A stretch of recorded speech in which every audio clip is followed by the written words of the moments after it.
Très bien, alors on va pouvoir commencer. Donc rapidement, je vais vous présenter un petit peu qui nous sommes, quelle est cette conférence. Ensuite, on laissera Cornelia et Lucas nous parler des communs. Et donc cette conférence, elle est organisée par Solidarité, qui est un mouvement anticapitaliste, féministe, antifasciste, entre autres. Peut-être je vous laisse vous présenter et commencer la discussion. Merci. Donc on se présente soi-même. Je vais me présenter moi-même. Cornelia Hummel, je suis sociologue à l'Université de Genève. Il faut dire autre chose? Comme ce que tu veux. Voilà. Et moi, sociologue aussi à l'EPFL. Voilà. C'est ça. Passons au contenu.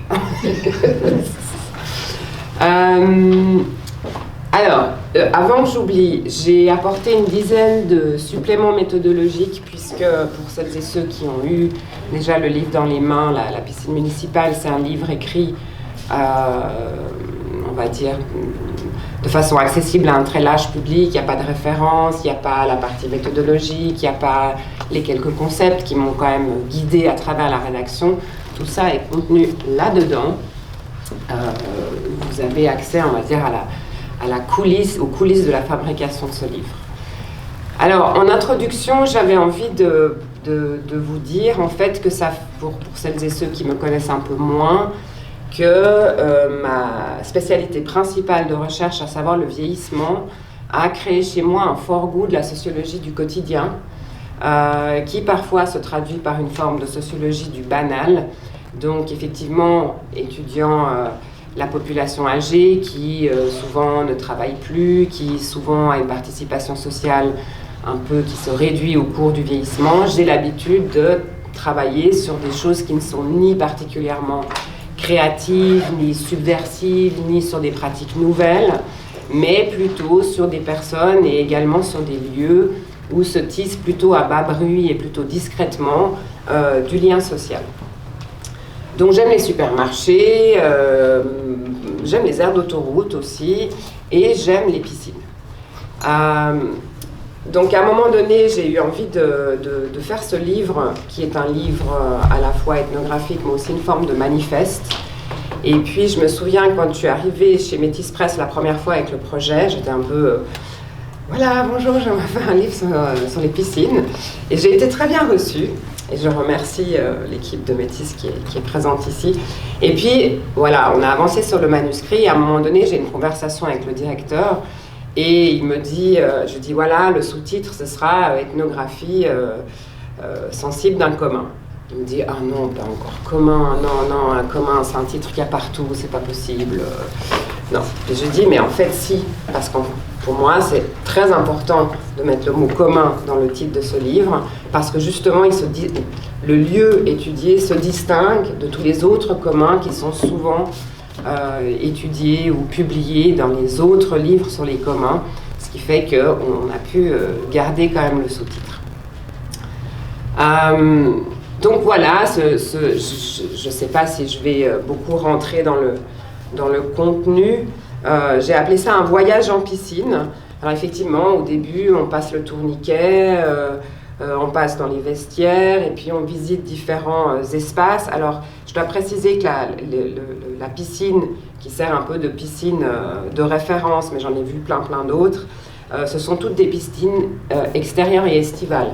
Ce qui m'intéressait vraiment, c'était ce lieu qui, certes, est composé de bassins, mais autour, il y a de la verdure, on peut bronzer, on peut jouer aux cartes, on peut jouer au ballon, on peut lire, on peut téléphoner, on peut écouter de la musique avec ses écouteurs, on peut aller à la buvette manger des glaces. Enfin, il y a une variété d'activités qui est beaucoup plus importante que dans les piscines couvertes, qui sont quand même principalement des piscines pour nageuses et nageurs, ou des piscines d'apprentissage de la natation pour les enfants, ou des lieux de baignade, s'il s'agit d'une piscine qui a quelques éléments ludiques. Je mets de côté les aquaparks et autres trucs du genre qui, pour moi, ne vont pas dans la même famille. Donc, ce qui m'intéressait dans cette piscine municipale, c'est qu'effectivement, elle a une variété d'activités possibles, une variété d'usages, et une très forte mixité, puisqu'elle mélange les familles, les sportifs, les jeunes, les moins jeunes, les gros, les minces, toutes sortes de corps qui se baignent et font société aquatique dans la même eau. Alors, pour poursuivre sur cette affaire de commun, quand j'étais en train d'écrire le livre, donc avant la conversation avec Franco, j'ai regardé un peu les définitions qu'il y avait de ce qui est un commun, et je suis tombée sur La ville en commun, qui a été aussi publiée chez Métis Press, où Anis Mezoued fait une espèce de compilation des différentes définitions du commun, dont évidemment la définition très connue de Elinor Ostrom. Et puis, en lisant ce chapitre, je me suis dit, bon ben voilà, nous voici face à une infrastructure qui est gérée publiquement, parce que j'insiste aussi, je parle des piscines publiques, qui met en forme et à disposition des ressources, de l'eau, des végétaux, des arbres, de la pelouse, de l'ensoleillement, à destination d'un public de proximité, à l'échelle d'une ville ou d'un quartier, et ce public ensuite se partage l'espace, se partage les installations, les bassins, les vestiaires, etc. Alors, il faut effectivement payer pour rentrer, ce qui pourrait être un obstacle à la définition en commun, mais cette somme en général est régulée publiquement pour qu'elle ne soit pas trop chère. Et en général, on essaye de maintenir une accessibilité équitable qui sert à l'entretien de l'infrastructure. Donc je me suis dit, c'est parfait, la définition, ça va bien. Mais évidemment, après, j'ai été en chercher d'autres. J'ai été voir chez Vinciane Després, qui, elle, nous dit « Le commun n'est ni un lieu d'usage collectif, ni une ressource à partager, mais l'acte de faire commun. » Donc, nous dit-elle, ce n'est pas un substantif, mais c'est un verbe. On devrait dire « communer ». Alors, je me suis dit, ça va bien aussi. Toutes ces personnes dans la piscine municipale font commun, puisqu'elles partagent. D'ailleurs, sans que la régulation soit trop forte, hein, on n'achète pas des tickets comme sur les plages italiennes où on a droit à tel transat. On arrive sur la pelouse et on se met là où il y a la place et là où on veut. Donc je me dis, va bien. Et puis après, je vais regarder chez Silvia Federici, dont l'ouvrage est en vente là, sur la table aussi, qui nous dit les communs, c'est quelque chose qui se vit, on ne peut pas en parler et encore moins les théoriser. Et là évidemment, j'ai beaucoup aimé. Parce que c'est le projet du livre, c'est de faire partager au lecteur et à la lectrice ce qu'on vit, l'expérience qu'on fait dans les piscines. Et effectivement, il n'y a pas une seule note de bas de page, il n'y a pas un seul auteur, il n'y a pas de théorie. Voilà. Je me suis dit, c'est très très bien. Mais après, évidemment, quand j'ai commencé à discuter avec des collègues en sciences sociales, ils étaient très surpris par ce projet piscine associé à des communs. Parce que j'ai des collègues qui travaillent sur la ville créative, sur la déviance en ville, sur les revendications de communautés, par exemple LGBT, sur ce fameux droit à la ville qui est qu'on trouve beaucoup en sciences sociales en ce moment. Et je me suis dit, effectivement, la piscine ne fait pas partie de ces préoccupations-là. Donc elle est absente de la littérature en sciences sociales.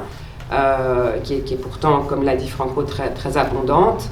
Et puis, alors, on a plein d'autres choses dans la littérature qui est souvent qualifiée de nouveaux communs. Donc, j'ai trouvé abondance de nouveaux communs, les potagers urbains, les usines transformées en espaces culturels, les épiceries coopératives, les bistrots participatifs. Peut-être ici, on pourrait considérer que c'est un commun. Et donc, je me suis vraiment questionnée sur cette piscine qui n'est pas pensée dans son inclusivité, dans sa mixité, qui n'est pas pensée au regard de nouvelles aspirations urbaines. Peut-être parce que le public qui la fréquente n'est justement pas un public particulièrement dans des activités de militance, de subversion, de réinvention du monde, mais qui est un public qui va à la piscine et, de fait, fait commun, mais un peu sans le vouloir ou sans le savoir. Et à partir de là, je trouve extrêmement intéressant d'avoir le regard de Luca sur tout ça, lui qui est beaucoup plus proche de ces nouveaux communs et de cette littérature en sciences sociales qui s'intéresse à la ville. Et donc, je te passe la parole. Merci beaucoup. Très bien. Alors, je suis une petite note. Alors voilà, donc effectivement, je vais d'ailleurs redire en partie les mêmes choses que toi, donc, mais avec des mots différents, toi, donc, du coup, c'est toujours le plaisir aussi du débat. Tout d'abord, je vais quand même dire le plaisir que j'ai eu à lire ce livre. C'est parce que précisément, d'ailleurs, il se lit un peu comme on visionne un documentaire. Hein. Il nous prend et on a une foule d'images qui nous accompagnent et de souvenirs, bien entendu. Donc il y a vraiment une richesse de ton écriture et puis surtout d'avoir fait ce pari de l'immersion et de la description, une description pas à pas et qui permet effectivement de donner à sentir tout un ensemble de thèmes énormes, du rapport au corps, de la question esthétique, du rapport social, de la sociabilité, des ingénieries, de l'eau. Donc tout un ensemble de questions majeures viennent comme ça effleurer par la description attentive et le mariage avec la photographie qui nous immerge. Donc ça, je te remercie pour ça. Et donc du coup, je ne vais pas aborder tous ces thèmes, mais je vais cheminer dans le commun, parce que c'était ça un peu l'idée de ce débat, avec peut-être comme point d'attention majeure, ou en tout cas comme proposition majeure, c'est de dire, voilà, de ce commun modeste que tu décris, commun populaire, commun mineur, qu'est-ce que cela fait si on en fait un commun majeur, si on repense la politique du commun à partir de la piscine. Et donc, je vais, à partir de cet exercice-là, questionner, reparcourir un tout petit peu ces différents communs que tu as décrits, pour voir comment la piscine nous ouvre certains possibles, en ferme d'autres, et déplace la question du commun. Et ça, je pense que c'est le sens un peu du débat que j'aimerais avoir avec toi. Et ça va ouvrir sur 3 points de discussion que je fais émerger au fur et à mesure.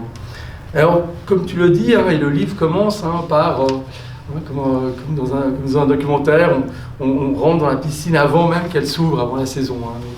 Et tu donnes à voir le travail, l'ingénierie nécessaire, le travail justement pour produire cette expérience, cette atmosphère, cette jouissance du corps, d'exposition au soleil et de l'exposition à l'eau. Et donc, pour barboter, pour utiliser de ce commun, il y a une ingénierie. Et effectivement, ça place, comme tu le rappelles, la piscine dans cette tradition des communs. Elinor Ostrom parle des communs au pluriel, et qui sont effectivement qui supposent une fabrication, qui suppose un travail, c'est pas quelque chose qui tombe du ciel, mais une organisation, une gouvernance, et à l'image, bien entendu, de l'ingéniosité des paysans du Valais et des bis à la pente savamment dosée. Et qui permet effectivement, avec la pente régulée, un débit régulier de l'eau et un partage juste de l'eau pour chacun et donc derrière ça, distribution de l'eau, système de consortage pour l'entretien, etc. Et donc on voit une saisie là communale ou intercommunale, ici avec la piscine municipale. Donc on a effectivement quelque chose qui est de cet ordre-là, et qui ouvre un premier axe que je signale là de discussion, qui est un axe important aussi, si on ne devait se tenir qu'à ça, c'est celui des communs qu'on peut appeler atmosphériques, mais de tout un ensemble de choses qui sont absolument essentielles, qui vont concerner effectivement l'ombre, qui vont gagner la possibilité de s'immerger, je reviendrai peut-être à la fin, mais qui vont vers aussi la question des fontaines, la question des pataugeoires, etc. Mais voilà, cette question-là, de comment on produit collectivement la possibilité de jouissance d'une expérience de ce type qui est absolument essentielle, non seulement d'un point de vue de sociabilité, mais d'un point de vue simplement aussi de tenir le coup en cas de canicule. Et derrière ça, les questions de saturation. Donc, là, je pense qu'il y a un premier plan qu'il ne faut pas perdre de vue, et puis sur lequel on pourra revenir, peut-être je le réévoque tout à la fin. Mais, comme tu l'as dit, la piscine c'est beaucoup plus que ça, parce qu'il y a des attachements, des familiarités, des corps nus, des corps dénudés, disons, et tout un ensemble de choses sur lesquelles je vais revenir, qui posent la question effectivement de quelle mise en commun, quel commun se constitue dans cette expérience de la piscine, et avec quelque chose que tu mets bien en avant, hein, je vais revenir dessus, hein, cette question de la diversité des usages. Et cette question de la diversité, hein, qui fait de la piscine une multitude, elle est importante parce qu'il faut bien dire que les communs, hein, malgré tout l'intérêt, en tout cas les communs dans leur plus grande traditionnalité, c'est des objets quand même assez durs. Hein, je veux dire, c'est-à-dire qu'ils supposent quand même pour fonctionner sur 1000 ans, ils supposent un alignement des modes de vie, hein, des exclusions. Hein, je veux dire, le commun des bis et des pâturages, hein, puisque c'est les pâturages, un des exemples que prend Elinor Ostrom dans son bouquin qui lui a valu le prix Nobel, c'est effectivement, hein, une communauté fermée. On compte le nombre de vaches qu'a chacun, et puis chacun monte les vaches en même temps, chacun fait les corveilles en même temps, voilà, on ne vit pas différemment dans un village, quoi. Puis le gars qui veut venir profiter du pâturage, il ne vient pas profiter du pâturage, sauf s'il est né dans le village, quoi. C'est pas un commun hospitalier. Donc la question de l'hétérogénéité et de l'hospitalité, qui sont quand même des questions absolument importantes pour la ville, ne sont pas posées. C'est pour ça que les gens ont été chercher des nouveaux communs, ou dire peut-être les communs dans la ville, c'est des services publics, hein, c'est la thèse de Tonla et Serre sur les urban commons. Donc voilà, donc déplacés. Hein. Et donc donc du coup, ça nous invite effectivement à réfléchir à cette question du commun, au singulier, hein, qui pose la question, pour moi, qui est la question effectivement de la manière dont on accueille une diversité, donc on accueille des différences et dont on les compose dans un monde en commun, hein, dans un monde en commun qui est capable d'accueillir des personnes dans leurs différences.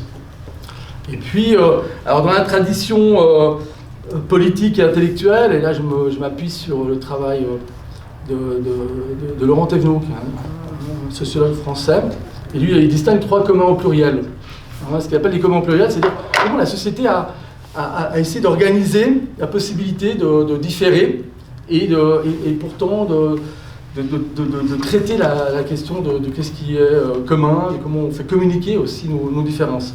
Alors il y a des communs traditionnellement qu'on construit politiquement autour de le commun au pluriel qui est un peu un modèle social-démocrate, hein, où voilà, les gens ont des statuts, en fonction de ces statuts, de travailleurs, et donc on traite justement la reconnaissance du statut du travailleur, sa place dans la société, ses conditions, son accès ensuite au logement, tout un ensemble de choses. On traite la personne dans sa différence de statut. Un autre grand modèle, et ce modèle était très présent, moins peut-être maintenant, mais très présent dans les luttes urbaines des années 70, et bien entendu dans toute la construction social-démocrate du 19e et 20e siècle. Et il y a 2 modèles qui sont venus un petit peu le challenger. Il y a un modèle qui prend énormément de prégnance aujourd'hui, qui est un commun, qu'on peut dire, libéral. Hein, où à ce moment-là, ce qui est mis la diversité des personnes, les différences sont traitées comme diversité d'intérêts. À la limite de besoin, mais voilà, et puis on met les intérêts, puis on fait des déposés d'intérêts, et donc je ne me présente pas voilà, comme une femme qui potentiellement peut être exploitée et tout, mais comme quelqu'un qui est porteuse d'un intérêt, et là, beaucoup de constructions aujourd'hui, de mise en commun, passent par là, hein, dans des contrats de quartier, on a des tables rondes, des stakeholders, des parties prenantes, et c'est intéressant aussi, hein, de traiter les gens dans leur diversité d'intérêts, mais c'est aussi réducteur. Et voilà, que ce soit le statut, que ce soit l'intérêt, on voit encore peu le corps. On voit encore peu non seulement le corps, mais une autre chose qui est hyper importante à mettre en partage et à construire peut-être un commun autour, qui sont les attachements. Et au fait, on s'est aperçu, hein, et c'est pour ça que le thématise, parce que vous avez travaillé aussi en Russie, mais après il y a beaucoup de gens qui ont commencé à travailler sur les mobilisations écologiques. On s'est aperçu que tout d'un coup, il y avait des formes de commun pluriel que lui proposait d'appeler par affinité, mais qui sont intéressantes. Imaginons la lutte autour pour la protection, la préservation d'un parc. Hein, et ce qui est intéressant, où ils ont travaillé aussi ça sur Seveso, l'immobilisation, des gens qui sont affectés dans leur corps, dans leur territoire, dans leurs attachements. Mais ces luttes-là, elles construisent des communs au pluriel qui sont à partir d'un lieu commun, mais qui s'ouvrent à des...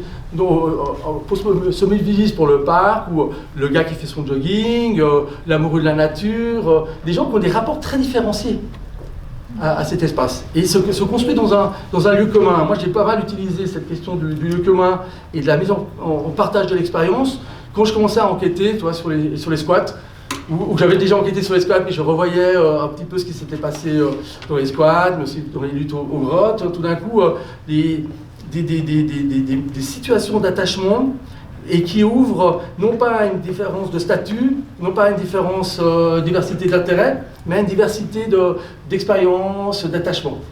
Et en fait, quand on lit ton livre, on voit tout d'un coup cette hospitalité à une singularité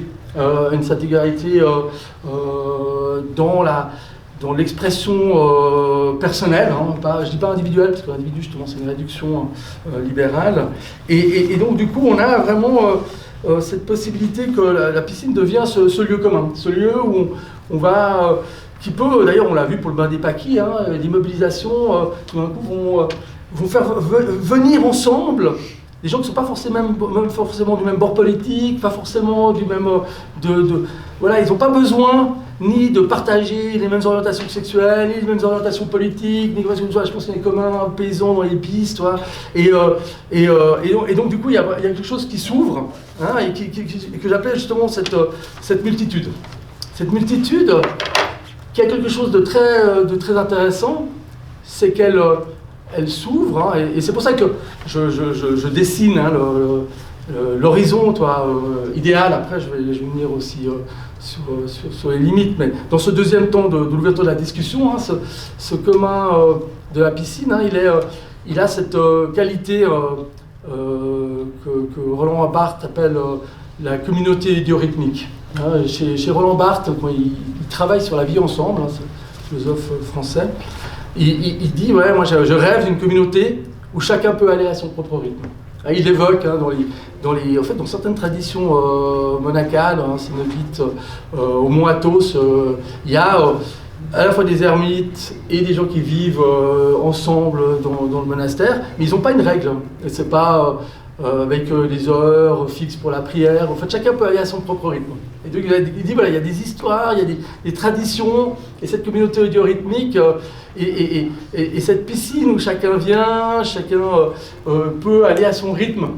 Comme tu le décris très bien, il vient y chercher la performance rapide de 2 km de nage, traîner toute la journée avec les copines, et qui vient accueillir tout un ensemble de choses qu'on accueille mal dans d'autres mises en commun. Donc on le voit, il est intergénérationnel, il y a la question du désir qui est là, il y a la question...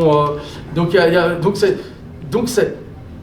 c'est intéressant de se poser la question, mais voilà, est-ce qu'on est capable de construire des situations de commun, de construire des communs qui sont hospitaliers aussi à ça, aussi aux attachements différenciés, aux rythmes différenciés, aux désirs, aux virtuosités, parce qu'il y a des virtuosités, les gens montent, plongent, et il y a des gens qui sont assis, qui regardent, donc il y a tout ce jeu que tu décris, je ne veux pas rentrer, mais voilà, qui demande effectivement de comprendre cette question du rapport au corps, du rapport à l'eau, du rapport à l'autre, du rapport au monde vivant, et donc avec la question aussi du son. C'est pour ça que tu fais venir, tu t'en parles, tu as travaillé sur le son, et voilà, donc tu as besoin d'épaissir, ce qui n'est pas épaissi, ce qui est d'ailleurs largement tenu à distance, quand on va regarder les tables rondes en Indonésie sur l'huile de palme. Ceux qui ont la peine à prendre, celles et ceux qui ont la peine à prendre place, c'est les petits paysans pourtant, parce qu'ils arrivent avec des costumes, avec des banderoles, donc il faut pas, donc on les détache de ça, ils se font coacher par des ONG pour pas qu'ils aient l'air trop émus, alors que les mecs ils ont envie de pleurer, ou les filles elles ont envie de pleurer, parce que il en va de leur vie, mais les gens, les trop forts, les convictions, les attachements forts prennent peu de place dans les salons feutrés de nos tables rondes ou même dans nos contrats de quartier. Donc tout d'un coup, effectivement, là, à bas bruit, dans une toute autre situation de côtoiement, tout d'un coup, on voit se déployer des attachements, se déployer des émotions, se déployer des rires, se déployer des désirs. Mais pas des convictions. Peut-être je reviendrai là-dessus. Et donc ça, c'était le deuxième temps, hein, et puis que je voulais ouvrir, hein, mais qui est intéressant parce qu'il a aussi... si je m'arrête aussi sur cette multitude et puis sur un commun par affinité qui peut se dessiner ici, c'est aussi parce que, d'une certaine manière, cette question de la différence, même si on va chercher dans le droit à la ville, tu as très justement montré que le droit à la ville était un peu... parce qu'il a été un petit peu réduit aussi par une tradition marxiste, alors qu'il aurait gagné à être un petit peu enrichi par une tradition, et c'est ce qui a été fait par une tradition libertaire.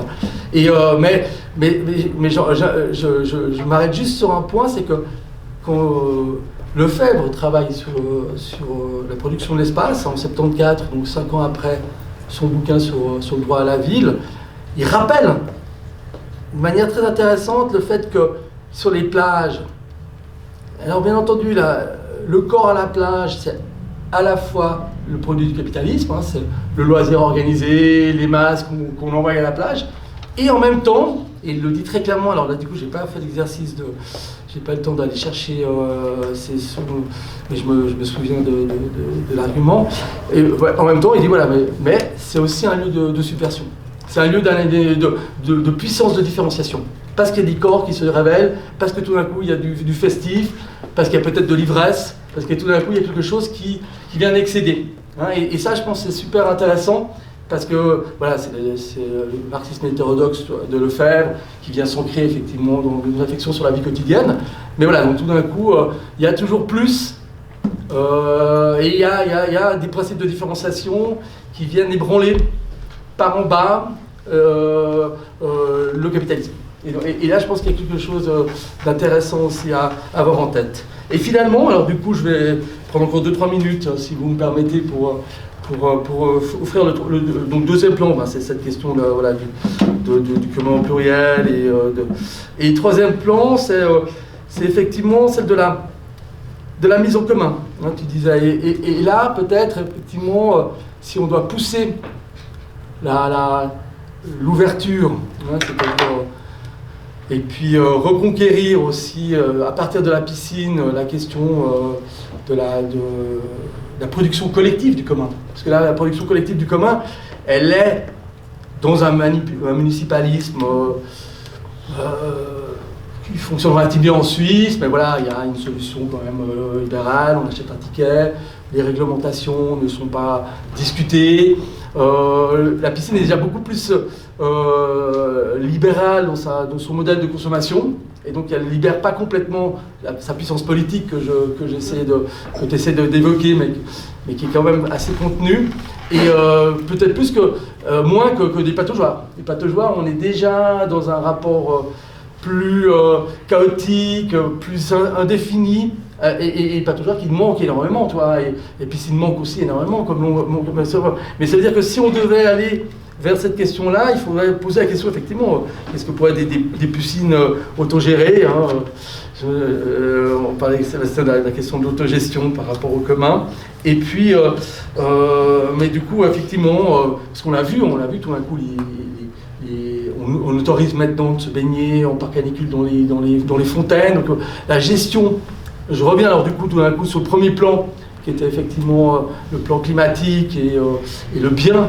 absolument essentiel de cette expérience de l'eau, mais aussi de cette expérience d'une mise en commun autour de l'eau, peut-être pourrait être encore plus travaillé dans des modèles d'auto-organisation, voilà, il faudrait inventer une politique qui viendrait libérer la puissance de multitude de ce commun, qui pourrait faire l'objet effectivement d'un projet politique de la piscine pour en faire un mode majeur et puis le mode mineur, parce qu'effectivement il a une puissance d'intergénération, une puissance populaire, et puis une simple puissance que tu dis, et que sentait aussi Lefebvre, hein, cette simple fait d'avoir créé un espace où tout d'un coup les temps se ralentissent, se diversifient, les corps s'expriment autrement, et ça je pense que ces expériences-là sont absolument essentielles, et leurs conditions cadres, leurs conditions de production, leurs conditions politiques doivent être pensées. Merci. Voilà. Ce que je vous propose, c'est que je rebondisse sur 2-3 choses, puis ensuite on échangera toutes et tous ensemble.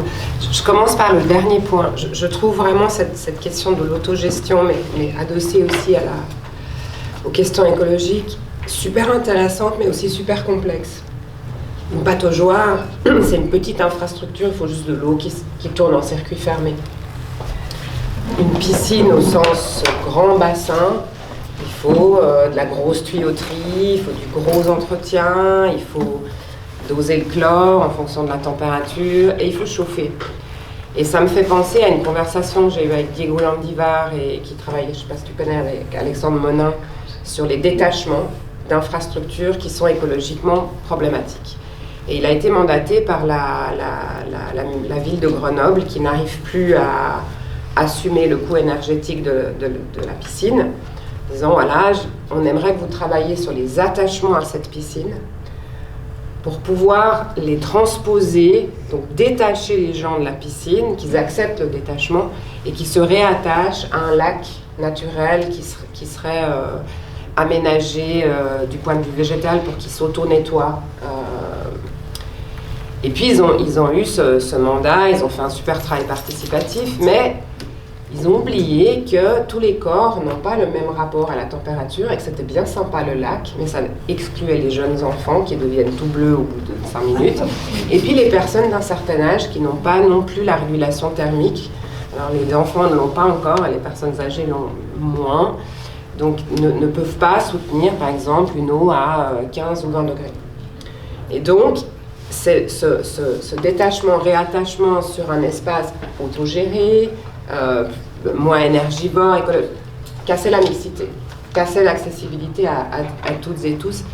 Et j'insiste beaucoup là-dessus parce que c'est des populations, les enfants et les personnes âgées, à qui on pense très rarement. Alors c'est pour ça que je te remercie pour les pataugeoires, lorsqu'on pense des communs. Ils ont qu'à utiliser le même commun que les parents, et puis ou que leurs propres parents. Donc j'avais trouvé ce point intéressant. Et pour continuer aussi à ce que tu disais sur les attachements, moi je suis hyper favorable à passer sur les attachements pour comprendre les nécessités de détachement. C'est pour ça que j'ai aussi travaillé sur l'automobile. Je pense qu'il faut comprendre l'attachement automobile pour pouvoir ensuite aller sur le détachement automobile. Mais je ferme la parenthèse. Et puis l'autre point en termes écologiques sur lesquels pour moi les piscines sont importantes, il y a aussi un report plus ou moins encouragé à la natation, par exemple, en eau vive, qui est super à la mode en ce moment, ce qui est très bien en été, mais à partir de maintenant, et puis dans 2 semaines, les gens nagent en tenue de néoprène, qui lâchent plein de micro-particules de néoprène dans les lacs, et écologiquement, c'est pas du tout la solution. Alors que les gens sont là, c'est formidable, le lac on pourrait le considérer comme un commun, et en fait, pas du tout. Et à l'inverse, l'été, c'est une autre pollution, puisque nous sommes toutes et tous censés nous protéger du soleil. Et donc, là, c'est la tonne de crème solaire plus ou moins minérale, avec des filtres plus ou moins forts, qui partent dans les cours d'eau et qui partent dans les lacs. Et effectivement, en fait, la piscine contient toute cette pollution en ayant une eau contenue, domestiquée, c'est comme ça que je l'ai appelé dans le bouquin, l'eau est domestiquée, pour que la pollution reste là et puis qu'elle soit au fur et à mesure gérée et nettoyée, mais que ça ne parte pas dans les plantes.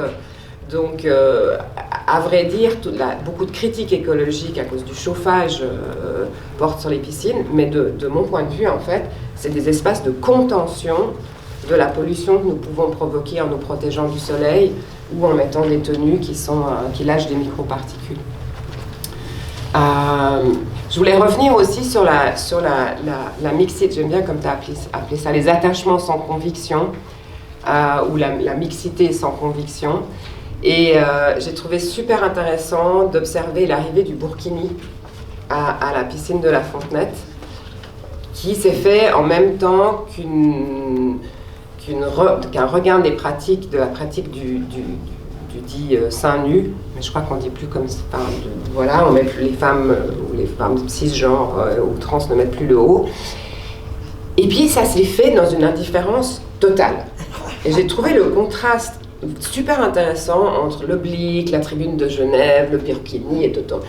Et en fait, à la piscine, il y avait zéro réaction. Et alors c'était drôle, on voyait des femmes côte à côte assises sur des transats ou en train d'entrer dans l'eau, et l'une très peu couverte et l'autre maxi couverte. Et franchement, même du point de vue des regards, parce que j'ai beaucoup travaillé sur la façon dont les gens se regardent ou ne se regardent pas à la piscine, et franchement, et je me suis dit, tiens, c'est une mixité solide, c'est une mixité qui supporte son propre élargissement sans trop de réaction. Et là aussi, je me suis dit, voilà, il y a des trucs à continuer à réfléchir. Ouais, et puis un truc qui n'a pas... oui, alors, le point de l'autogestion, un des trucs qui m'a fasciné, mais tu l'as vu, il y a des espaces d'autogestion dans la piscine, c'est les fameuses lignes. Moi, je suis fascinée par la façon dont, sans intervention des gardiens de bain, sans panneau de signalisation, comme il y a sur les routes, les gens s'autogèrent, nagent tous dans le même sens, ne se touchent pas, ou très très peu, ou s'excusent quand ils le font. Enfin, pour moi, c'est une espèce de modèle d'autogestion aquatique qu'on pourrait peut-être transposer à d'autres espaces sociaux. Et puis je vais terminer sur un regret, puisque certains d'entre vous le savent, j'ai malheureusement, du point de vue en tout cas photographique, produit une archive, ce qui n'était pas le but, je tiens à le souligner. Je ne savais pas que la piscine allait fermer pour si longtemps. Je savais que des rénovations étaient dans l'air, mais là voilà, il y a 15 jours elle a fermé, et probablement, enfin, si le crédit municipal ne provoque pas de référendum, cette piscine va être entièrement rénovée, et donc va écrire son deuxième chapitre, puisque le premier chapitre a duré 60 ans, ce qui nous renvoie évidemment au vieillissement des infrastructures et ce qu'on doit faire avec ces infrastructures vieillissantes, et qui est en fait aussi le propos du livre, et j'étais très heureuse de lire dans l'ouvrage de Federici, de Silvia Federici, on doit aussi porter attention aux communs qu'on a déjà, et pas tout le temps porter attention aux nouveaux communs. Et de mon point de vue, les piscines, c'est des communs qu'on a déjà. Alors, j'ai eu une couverture médiatique de dingue, pas parce que le livre est particulièrement merveilleux, à mon avis, il est bien, mais parce que, notamment dans des pays comme en France, ce sont des infrastructures qui sont en danger. Et en fait, c'est là où arrive la conviction. C'est quand tout d'un coup, le danger intervient, et j'ai été invitée par plein de collectifs qui se battent pour la sauvegarde de leur piscine, parce que entre le vieillissement des infrastructures, la pénurie de maîtres nageurs, parce qu'en France les formations sont trop exigeantes, alors qu'en Suisse on a plus de souplesse, notamment sur le personnel saisonnier, et puis la crise énergétique qui est arrivée pendant que le livre était en préparation chez Métis. Tout ça a fait que plein de ces communs précieux en France ont fermé les uns après les autres pour ne pas réouvrir. Et je me dis, est-ce qu'il faut attendre cette mise en danger ou cette atteinte pour porter attention? Et donc c'est un peu aussi le propos qui traverse le livre, c'est est-ce qu'on peut regarder autour de nous, dans notre vie quotidienne, quels sont les communs que nous avons déjà, et comment on fait pour les préserver, pour en prendre soin, pour les protéger. Il nous reste encore un peu de temps si vous voulez discuter encore. Je peux juste deux, trois éléments de discussion, mais je ne vais pas faire trop long parce que il faut débattre plus largement, mais je trouvais que c'était merci là pour ces éléments que tu précises aussi, je pense à très juste titre, sur la question de la diversité des sensibilités des corps. C'est-à-dire que d'une certaine manière, si on s'intéresse tout d'un coup à à accueillir des différences qui ne sont pas des différences d'intérêt, qui ne sont pas des différences de statut, mais des différences aussi de forme de vie, mais aussi des différences morphologiques. C'est-à-dire que tout d'un coup, il y a un savoir spécifique. Hein, c'est-à-dire que si on doit travailler par des communs la possibilité de ces expériences, de ces lieux communs, hein, que ce soit un espace de convivialité, une piscine, mais voilà, tout un ensemble d'autres lieux où s'ouvre aussi cette possibilité d'expériences multiples, attachantes, et où se joue aussi le plaisir des corps, mais aussi comme je disais, la capacité de survivre à la canicule, mais se joue. Donc du coup, tout d'un coup, si ça devient important, il faut prendre en considération ces différences qui deviennent des différences qui comptent, tout autant que d'autres différences qu'on a construites historiquement pour lutter contre les inégalités. Et donc c'est vrai que ça ouvre d'autres champs de différentiels par rapport à l'expérience. Et donc voilà, on sait que par rapport au vieillissement, il y a des différences de compétences cognitives, physiques, qui ont été beaucoup invisibilisées dans des modèles où visiblement l'homme blanc de 40 ans, bien portant, mais c'est la même chose. C'est-à-dire que quelque part, si on oublie la vitesse de refroidissement de l'enfant parce qu'il n'a pas encore cette capacité d'autorégulation, on est en train de le traiter comme un enfant, mais ça ne veut rien dire d'être comme un enfant. Un enfant, voilà, sur le plan effectivement de certaines responsabilités, on sait qu'il ne peut pas voter ou des choses comme ça, mais sur le plan de l'eau, il est aussi inégal. Peut-être inégal de la même manière qu'un adulte qui aurait une pathologie qui ne permet pas effectivement de se réchauffer, ou une personne plus âgée qui perd aussi de nouveau. Voilà, de nouveau, on va se dessiner une autre cartographie et qui est liée à la question expérientielle et qui est aussi, je pense, intéressante, parce que précisément, comme je le disais, qu'on vient questionner la manière dont on a construit la justice sociale dans la social-démocratie, et puis qu'on vient réintégrer. Mais c'est aussi ce qui se joue par le mouvement queer, par d'autres. Donc on vient interroger d'autres manières de différer et d'autres manières de mettre en commun. Et je pense que, à ce moment-là, si tout d'un coup, cette expérience de mise en commun de l'eau dans laquelle on fait immersion, hein, qui a commencé à donner des travaux massifs, hein, parce que on a quand même une nouvelle plage des eaux vives, c'est-à-dire qu'on a travaillé le commun. Moi j'avais travaillé la plage des eaux vives, j'avais fait un texte sur le commun du Grand Genève, quoi. C'est-à-dire que tout d'un coup, au fur et à mesure que Genève s'est inventée, elle a petit à petit conquis ses quais, elle s'est agrandie, et en plus, non seulement comme des quais de contemplation, mais des quais d'immersion. Et c'est-à-dire que donc du coup, c'est toute une ingénierie, des investissements, et voilà, il faut mettre plus d'investissement sur ces questions-là, peut-être que pour rendre smart les voitures, et à ce moment-là, effectivement, la question des problèmes écologiques de l'eau, des problèmes thermiques de l'eau, dont sa présence comme bien commun, et donc comme construction aussi d'un monde en commun, devient quelque chose de majeur, et qui demande des investissements, et avec les bons investissements, on peut faire face effectivement à ces apories, enfin c'est pas des apories justement, à ces contradictions, à ces problèmes. Là je pense que c'est aussi la manière, hein, on sait comment dans nos économies, ce qu'a fait depuis longtemps le Japon, ils ont beaucoup plus investi sur le Caire, donc ils sont moins performants au niveau du PIB, mais ils sont beaucoup plus performants pour accueillir une population vieillissante, hein, c'est-à-dire qu'il faut changer massivement aussi les structures d'investissement par rapport à des choses qui comptent et qui vont compter de plus en plus, et que quelque part on l'avait pris pour argent comptant, hein, d'une certaine manière, une économie de la piscine un peu vieillissante, sans se rendre compte en fait qu'elle est absolument essentielle. Comme les pataugeards. C'est pour ça que les pataugeards, ça m'hallucine. D'ailleurs, on densifie, on a voté Bourgogne, moi j'étais contre, mais il n'y a pas de les pataugeards à côté sont saturés, les trucs sont saturés, et donc ça, voilà, il faut prendre la mesure aussi de ce genre de choses. Mais voilà, je ne vais pas rentrer sur un autre débat, mais voilà, donc du coup je voulais juste rebondir effectivement, et puis peut-être alors sur la question de la coordination, d'autogestion et de la vitesse, parce que c'est comme d'autres vitesses aussi de la nage, et je pense que d'ailleurs si on ralentit un peu à vélo, on peut très bien aller sur un trottoir, puis laisser passer des gens. C'est juste qu'on utilise le vélo par exemple comme un 4x4 pour aller de A à B parce que je suis avocat, puis c'est important que je sois pas en retard pour mon rendez-vous. À ce moment-là, c'est le différentiel de vitesse qui rend pas possible la possibilité de la coexistence. Donc je pense que là, il y a aussi question d'un ralentissement aussi, que tu donnes à sentir aussi parce qu'elle vient se construire au plus près de la jouissance, toi, la piscine. Alors que la mobilité s'est construite au plus près de l'efficacité économique. Donc, si tu déplaces la mobilité vers la jouissance, ça c'est aussi des choses qu'on travaille sur le marché et tout. Voilà, donc ça, je pense, mais ça fait partie, toi, de ce tournant expérientiel qui est à l'arrière-plan aussi, de ce que tu mets en valeur dans ton livre. Et à propos des pataugeoires, nous avons quand même nous sommes en train d'aller vers une grande compétence de cuisson d'enfants dans l'espace public parce qu'il n'y a pas assez de pataugeoires, parce que les places de jeu ne sont pas ombragées avec du revêtement qui monte à 65 degrés.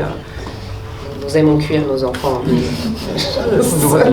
Ma question, elle est est-ce que c'est vraiment possible une autogestion d'une taille pareille? Alors oui, alors les gardiennes et les gardiens de bain, j'aime bien comment ils décrivent effectivement, quand je leur posais la question du regard, ils pratiquent quelque chose qu'on pratique en fait en sociologie quand on fait de l'observation, c'est ce qu'on appelle l'observation flottante. Le terme s'appelle vraiment comme ça. Et en fait, c'est vraiment de laisser naviguer le regard sans se fixer sur quelque chose parce que sinon on perd l'ensemble. Et en fait, elle m'expliquait que s'ils focalisaient trop d'emblée leur attention sur tel ou tel nageur ou nageuse, ils perdaient l'éventuel danger qui peut avoir lieu ailleurs. Donc ils ont un regard un peu justement flottant. Et quand ils regardent quelqu'un, c'est qu'il y a probablement un problème qui se prépare. Et j'ai trouvé intéressant, c'est un vrai travail du regard et de l'audition aussi, en tout cas sur un des gardiens, il y allait aussi beaucoup à l'audition. Et ça m'amène à la question de l'autogestion, parce que pour moi, c'est pas un écueil, mais un des enjeux, c'est l'expertise. C'est l'expertise technique pour que toute cette machinerie, là on a visité la salle des machines de la piscine, c'est quand même un gros truc, sous le grand bassin, il y a des kilomètres de tuyaux dans tous les sens.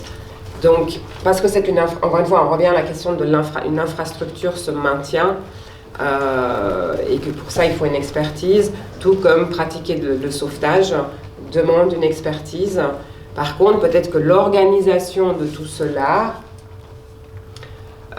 donc du côté il n'y aurait plus de professionnels, mais du côté de celles et ceux qui sont en charge, soit de la sécurité, soit de la technique, on pourrait imaginer quelque chose de plus participatif où interviennent des discussions avec les usagères et usagers, par exemple sur la température de l'eau, par exemple sur le degré de chlore, enfin sur des marges de manœuvre. Maintenant, l'intérieur de l'espace, effectivement, est très largement autogéré, avec évidemment, alors ça c'est des questions qu'on m'a beaucoup posées pour des gens qui fréquentent régulièrement la piscine. Je n'ai pas parlé de la société de sécurité. Je n'en ai pas parlé parce que je n'ai pas eu accès à eux. Je n'ai pas pu interviewer les sécuritas, ils ont tous refusé. Donc il faut savoir, dès qu'il y a une certaine affluence maintenant à Carouge, il y a des sécuritas qui se promènent. Ce qui est extrêmement désagréable parce qu'eux, pour le coup, ils sont habillés, mais habillés en mode sécuritas, c'est pas... voilà. Et ils interviennent lorsqu'il y a des bagarres, des rixes, des vols, des trucs, des machins, parfois sur demande des gardiennes et des gardiens. Voilà, donc il y a une professionnalisation des limites de l'autogestion, on va dire, et une délégation à la sécurité privée, ce qui pose évidemment me pose plein de questions. Et voilà, qui a fait les gros titres des journaux à Berlin. Où à Berlin, il y avait les gardiens et gardiennes de bar ne voulaient plus travailler dans un contexte de bagarre très forte. Et puis bon, ensuite ça s'est calmé, il y a eu des médiations, il y a eu des médiateurs de piscine. Maintenant, ils forment des médiateurs de piscine en Allemagne, ce que je trouve être une très bonne solution, en fait. Je ne sais pas si on a répondu. Tu veux ajouter? Je dis juste un mot sur ce que je trouve très important, très, très juste, la question du gardien. Et du coup, aussi les métiers du commun qui sont hyper importants. On l'a vu parce que quand on a vu atterrir par exemple des salles communes dans du logement social à Genève, parce que voilà, ça se faisait systématiquement dans les coopératives, donc les architectes disaient tiens c'est bien, on va les mettre aussi dans le logement social, ce qui est en soi je pense une bonne idée, mais les quelques enquêtes qu'on a pu faire là-dessus, c'est que souvent, il y a eu 2 ou 3 cas, au bout de quelques mois, ils étaient fermés. Elles étaient fermées parce qu'en fait il y avait un concierge, souvent d'ailleurs, surchargé, pas du tout apte. En plus, quand on a fait des enquêtes sur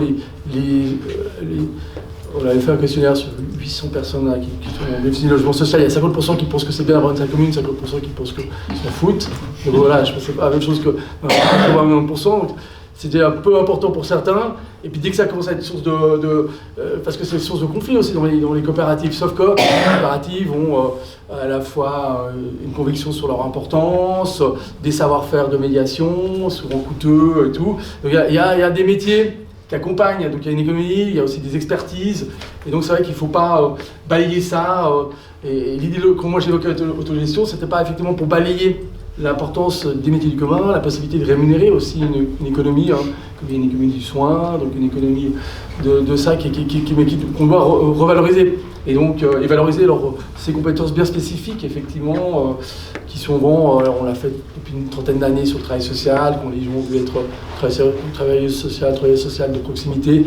Là, tout d'un coup, il y avait tout un ensemble de compétences nouvelles qui étaient invisibilisées, qui ont dû être thématisées, visibilisées, reconnues, c'est pas encore complètement gagné, mis dans des... Voilà, donc il y a tout un travail là-dessus.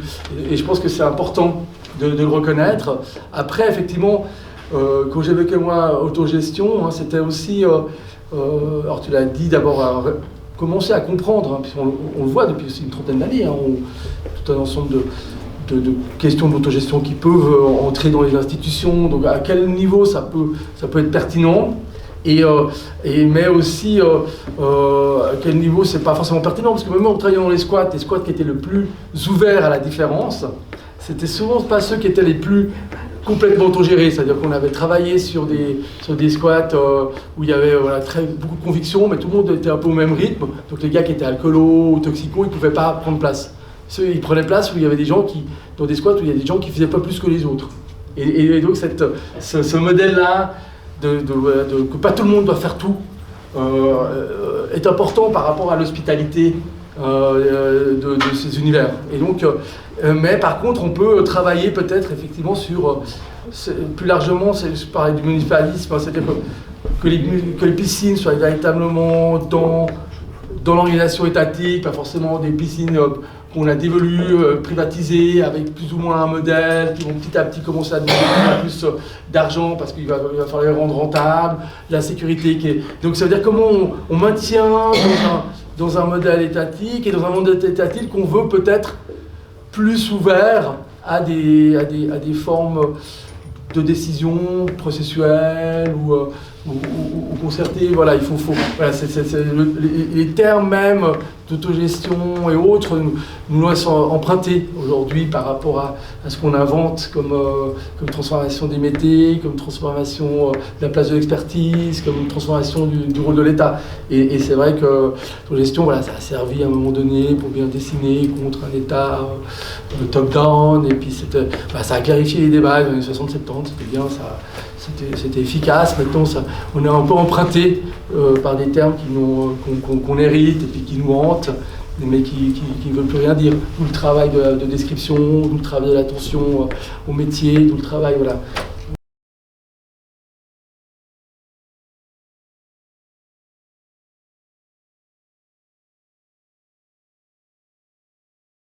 Oui, une question pour Cornelia. Dit quelque chose qui m'a beaucoup réjoui personnellement, qui n'était pas dans le livre, et qui donne des discussions sans fin au conseil municipal de la ville de Genève. C'est l'arrivée des Burkini. Et là, ça n'était pas dans le livre, et tu dis que c'est la différence totale. Alors, Je voulais juste que tu définisses un peu plus, raconte un peu plus cette indifférence. Alors en fait, je suis attentive à cette affaire de Burkini depuis un moment,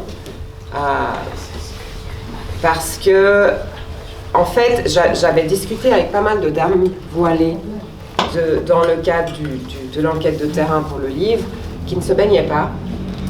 Alors soit parce qu'elles ne savaient pas nager, il y a quand même encore pas mal de populations migrantes qui ne nagent pas, et donc ça m'a aussi permis de dire, bah voilà, ces piscines extérieures ne sont pas que des lieux pour des gens qui savent nager, mais elle accompagnait, voilà, sa fille qui allait dans la pâte aux joints. Donc voilà, donc déjà c'était intéressant de voir qu'il n'y avait là non plus, il y avait plein de gens en maillot de bain, et puis cette dame assez couverte avec un voile, je ne connais pas le vocabulaire spécifique, mais voilà, qui était, enfin là aussi déjà ça posait pas de problème, et puis après une autre, voilà. Et puis ensuite il y a eu la crise climatique, et une piscine à Genève a tenté de rester ouverte, c'est la piscine de Lancy, et qui à un moment donné a complètement arrêté de chauffer, si je me souviens bien, ou était à 14, mais je crois qu'elle a complètement arrêté de chauffer. D'abord ils étaient à 24 au lieu de 28, c'est un bassin nordique qui avant était chauffé à 28 tout l'hiver, avec une couverture pendant les heures pour garder la chaleur, pendant les heures où on ne peut pas nager. Et puis ensuite ils ont baissé à 24, ils ont baissé à 20, ils ont baissé à 14, ils ont arrêté, et ils ont autorisé les combinaisons en néoprène. Et là est tombée par terre l'explication qui a été donnée pendant des décennies sur l'interdiction de tout ce qui n'est pas maillot de bain en élastane très court et très léger, à savoir c'est pas bon, ça pollue, les machines de filtrage supportent pas, blablabla. Et puis là tout d'un coup à la piscine de Lancy, magiquement, les combinaisons, les swimsuits comme on les appelle, étaient autorisées. Et cet argument étant tombé par terre, ça devenait extrêmement compliqué de continuer à interdire. Alors, ça aurait pu être possible. On aurait pu être de mauvaise foi. Les directions de piscine auraient pu être de mauvaise foi et dire si, ça pollue à Lancy, c'était exceptionnel, et c'était parce que crise climatique, etc. Et puis, en l'occurrence, à Carouge, alors, j'ai pas été les interroger là-dessus, parce que je me suis dit, c'est tellement fragile, ne pose pas de questions. Ça s'est passé, c'est bien. Mais c'était dans l'air. C'était dans l'air parce que l'année d'avant, justement, il y avait de plus en plus de femmes sans eau, alors que c'était interdit, en fait. Mais c'était toléré. Donc, il y en avait 8. Comment ? Minimum, c'était 18. Voilà. Et puis, c'était toléré. Et puis, tout d'un coup, il y en a eu de plus en plus. Et puis, l'année d'après, il y a eu le Burkini. Et effectivement, dans une espèce d'indifférence générale. Voilà. Donc, mais effectivement, je pense qu'il n'y aurait pas eu cette autorisation à nager avec des tenues en néoprène à Lancy. Le Burkini n'aurait pas été autorisé ensuite. Ouais. Merci la crise climatique. Et donc, l'idée, c'est véritablement de pouvoir intégrer cette notion, cette dimension du nombre de personnes qui explosent et qui est en demande. Hein. Ils sont vraiment demandeurs. Oui, alors je vous le confirme, alors, dans toute l'Europe du Nord, il y a une très forte augmentation de la natation, et en particulier de la natation des personnes de plus de 50 ou 60 ans. C'est la catégorie de population ça a le plus augmenté. Donc il y a un véritable nouvel accès à des pratiques sportives plus douces. Il y a eu tout le développement de la marche dans l'eau que je décris dans le livre, avec évidemment la dimension sociale dont on n'a pas beaucoup parlé tout à l'heure parce qu'on était sur notre affaire de commun. Et puis là où je vais dans votre sens aussi, en fait, il y a quand même une partie du monde occidental qui nous envie les piscines. C'est pour ça que j'avais été contactée par le New York Times. Les piscines dont on parle, elles n'existent pratiquement plus aux États-Unis. Et je remercie beaucoup Armin, un camarade de Solidarité, qui m'a transmis en fait un gros article qui relatait en fait, qui décrivait 2 livres qui racontent la fin de l'équivalent des piscines municipales aux États-Unis. Parce qu'en fait, ils ont eu des magnifiques piscines construites notamment dans les années 30, mais des trucs de dingue. genre 137 mètres de long sur 50 mètres de large, enfin vraiment le truc de fou, qui étaient des lieux sociaux où allaient notamment les migrants, les nouveaux migrants et leurs familles, les migrants donc en provenance de l'Europe, et on passait des après-midi entiers dans ces gigantesques bassins, etc. Et tout ça était très bien jusque dans les années 60, lorsqu'il y a eu des revendications des populations noires à la mixité raciale de la piscine. J'utilise le vocabulaire de l'époque. Hein. Et là, on a été dans une résistance. Donc, autant j'ai donné l'exemple tout à l'heure du Burkini sur une mixité solide et sans résistance, là, on a une. Et en fait, les populations blanches, lorsque les lois ont changé et que donc les espaces publics de type piscine sont devenus accessibles à toutes et tous, quelle que soit la couleur de la peau, il y a eu une désaffection des populations blanches, notamment de classe supérieure, pour ces lieux, qui ont commencé à faire des pools communautaires dans des lotissements à seul usage des personnes qui habitaient dans les lotissements périurbains. Évidemment, la piscine privée a aussi pris l'essor. Et en fait, ces bassins ont été fermés. Les grands bassins historiques des années 20 et 30, municipaux, ont fermé les uns après les autres. Parce qu'il n'y avait plus assez de public. Et ont été délaissés. Et puis maintenant, il n'y en a plus. Et je trouve que c'est une excellente histoire à quel point nos bassins sont effectivement des lieux de vraie mixité, mais à quel point tout ça est aussi fragile si on ne soutient pas les choses. Donc je vais complètement dans votre sens. Voilà. Ce qui est hyper intéressant, je trouve, dans vos deux interventions, qui est très très juste.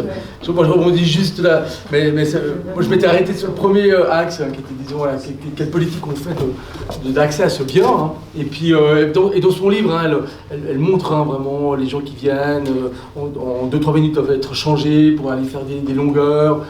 Et donc, il y a toute la diversité. Et avec ce que j'évoquais, effectivement, le fait qu'on a un rapport de plus en plus d'immersion dans l'eau, pour tout un ensemble de bonnes raisons, pour la santé, et du coup ça a fait un vrai problème de commun. Et comme la réponse, ça n'a jamais été construit comme un commun, si ce n'est à l'échelle d'une commune, et alors que c'est une politique de l'eau, c'est pour ça que j'évoquais les pataugeoires, les frontières, le lac, les fontaines et les piscines, hein, d'une certaine manière, c'est presque...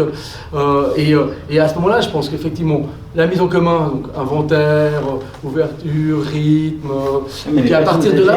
Les personnes âgées ne peuvent pas courir à partir de 50 ans. Exactement. Mais on peut nager 2, 3, 4 kilomètres.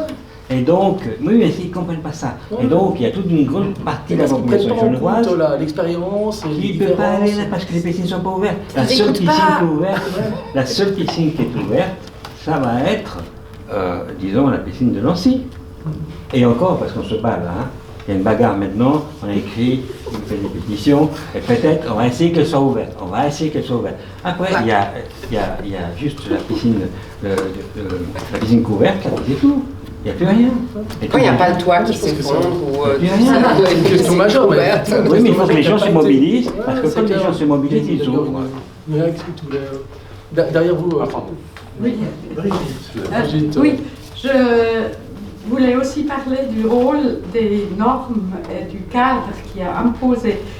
J'y avais même pas pensé en venant là, mais je vais vous raconter l'histoire de la piscine de l'école des Paquis, qui était utilisée depuis 25 ans, 30 ans, en dehors des plages par l'école ou les clubs, 5 fois ou 6 fois par semaine par des habitants. Il n'y en avait pas beaucoup, mais il y en avait des très fidèles. J'en faisais pas partie, mais je les connaissais. Et un beau jour était décidé que ça n'allait plus parce que les normes fédérales ont changé, qu'il n'y avait pas assez de mètres carrés au niveau des vestiaires, de l'entrée, et qu'il fallait 2 gardiens et pas seulement un, et enfin des choses comme ça. Les gens se sont unis, ont fait une pétition et ont réussi à convaincre la commission des pétitions, ont réussi à convaincre tout le conseil municipal qui a accepté cette pétition, et le département a décidé que ça allait pas parce que d'abord c'était pas des foules et même qu'il y avait justement des personnes très âgées aussi, mais pas seulement du tout, que les normes qui étaient imposées par la Confédération ne permettaient pas ce type d'utilisation. Donc voilà.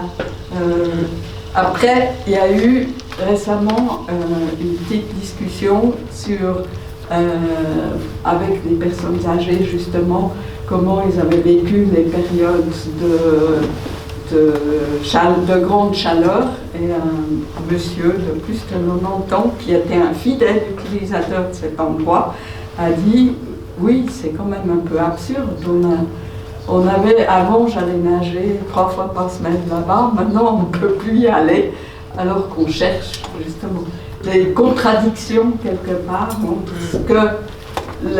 Il y a bien des poussées dans ce sens-là, mais en même temps, on se confronte à des exigences extérieures imposées. Oui. On va arrêter. Juste une toute petite intervention. Non, il faut vraiment qu'on arrête. On va continuer la discussion après à la librairie Fahrenheit. Juste une dernière. Non, mais sinon on va jamais s'arrêter là. Non, mais on clôt Juste une. Allez-y. Simplement pour dire qu'une des facilités qui pourrait être offerte aux gens fait partie des objectifs que nous avons, c'est d'offrir à la population un pass unique au lieu d'avoir un abonnement par piscine. On s'est heurté à une espèce de suffisance de la part des communes. Ils n'ont pas tellement, il n'y a pas de volonté. Et en réalité, même si les objectifs sont louables, ils n'en ont rien à faire. Et ils ne bougent que s'il y a de la pression. Il a raison. Mais c'est parce qu'il n'y a pas de gestion collective. C'est-à-dire que quand je parlais, on évoquait l'autogestion, c'était pas l'autogestion, mais c'était la possibilité d'une décision collective. Est-ce que chaque fois qu'il y a des volontés de décision collective, elles sont pas parce qu'elles se heurtent à des logiques d'administration, quoi. Et ça, je pense que mais nous, on s'est mobilisés, on a réussi à ouvrir la piscine de Nancy. Ouais, non, ça, bah ouais. Ben, c'est une seule. Ouais, voilà. Ouais.